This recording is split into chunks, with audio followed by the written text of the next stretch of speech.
Yan mga classmate, punta kami sa farm ni Agbi President, BTX Game Farm ni Carl Ledesma. Kamusta po?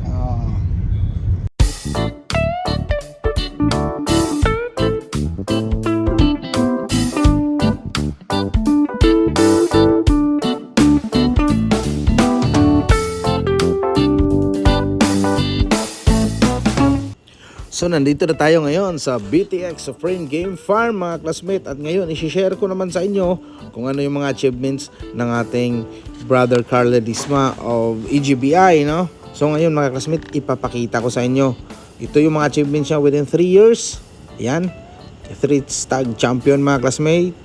Then ito is 4 out of 5 stag, then 6 points out of 7 stag, champion ulit 4 stag, then 3 out of 4, no? So ito naman is 5 out of 6 stag. So kung makikita nyo mga classmate, consistent, napaka-consistent yung score ng ating brother Carl Ledesma, sobra, no? So kung ganyan ang mga classmate, ang achievements within 3 years lang, ibig sabihin lahat ng mga lines dito is reliable po at maaasahan sa pagdating na sa ating paglalaro, no? So hindi pa nga sinama dito mga classmate yung mga finance, kasi mas marami ring nagfi-finance dito, gaya ng pumunta kami ng Tubao classmate na may event do ng 4 bull stag, bali 3 entry yung dala ni Pres Carl doon, no, ni Bro Carl. Yung isa ay nag-champion, yung 2 entry naman is runner up, no? So sa 12 bull stag na dinala, may 2 hindi pinalad. Pero sa score na yun mga classmate is grabe, no? Ano na yun, very good score na yun. Champion, then 2 runner up. So ngayon, panoorin lang muna natin tong mga nasa cording mga classmate. Alright!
So yun mga classmate, no?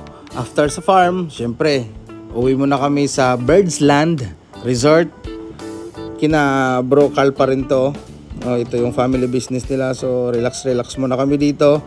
continue sa check and talk, style, diskarte. Sinasabi niya na bro, pag may time ka mas mahaba, balik ka dito. Then willing siya na mag-input ng mga ideas mga classmate about breeding hanggang sa ranging, sisiyo, ranging, hanggang sa, alam nyo na mga classmate, hanggang sa paglalaro o doon sa arena, no? I-share niya daw lahat ng kanyang mga nalalaman. Maraming salamat sa iyo bro Carl sa offer mo. At ngayon naman mga classmate ay tutungo kami ngayon sa kanilang palengke, no?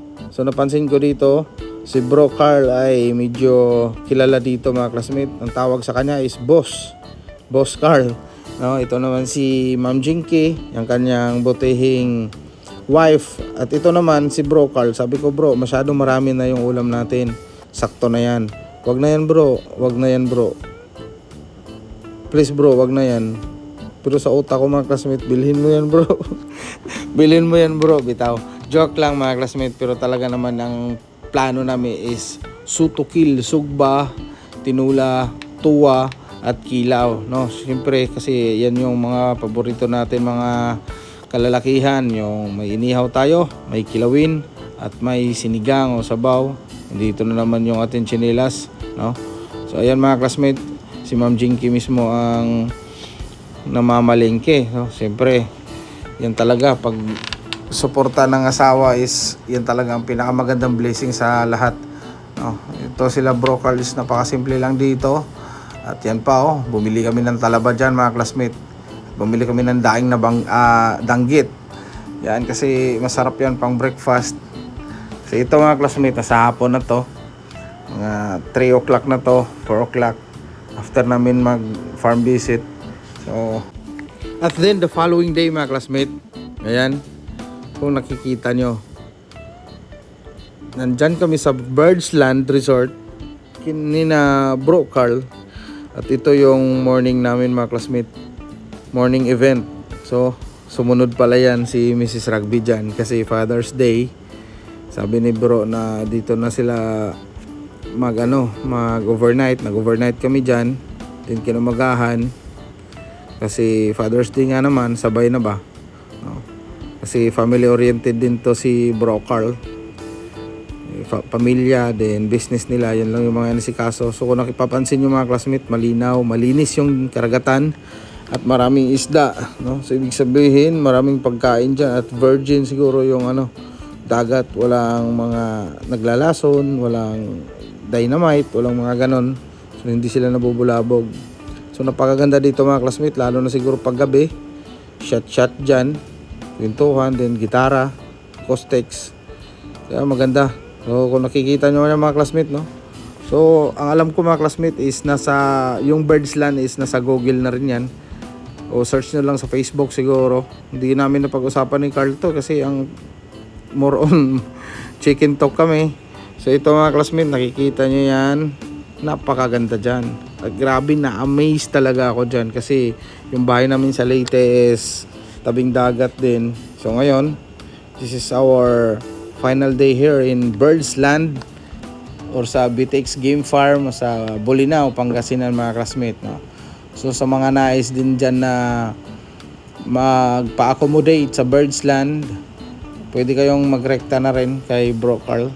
Ito, kung napapansin nyo yan mga classmate, puro kakahuyan yan dyan. Tapos lahat ng kubo-kubo dyan is native. Sa outer niya yan, may tree house, puro mga native yan. Kasi dapat nature yung didikit sa nature yung resort na yan. So hindi siya ganun ka, unlike sa iba na grabe yung improvement. Ito sadya talaga kasi yung mga bato na yan, luma pa yan, dati pa yan. At may mga swimming pool sila dito na pambata mga classmate. Ayan, nag-i-enjoy yung mga anak ko mga classmate. So yan mga classmate, maraming salamat sa iyo brother Carl Ledesma sa accommodation. Then maraming salamat sa EGBI. Maraming salamat sa mga rugby supporters, no? Sa next month mga classmate, abangan nyo, babalik ako dito, kukunin ko yung mga materialis. So maraming salamat sa iyo bro Carl. More wins, God bless, and mabuhay lahat ng sabongero. Alright!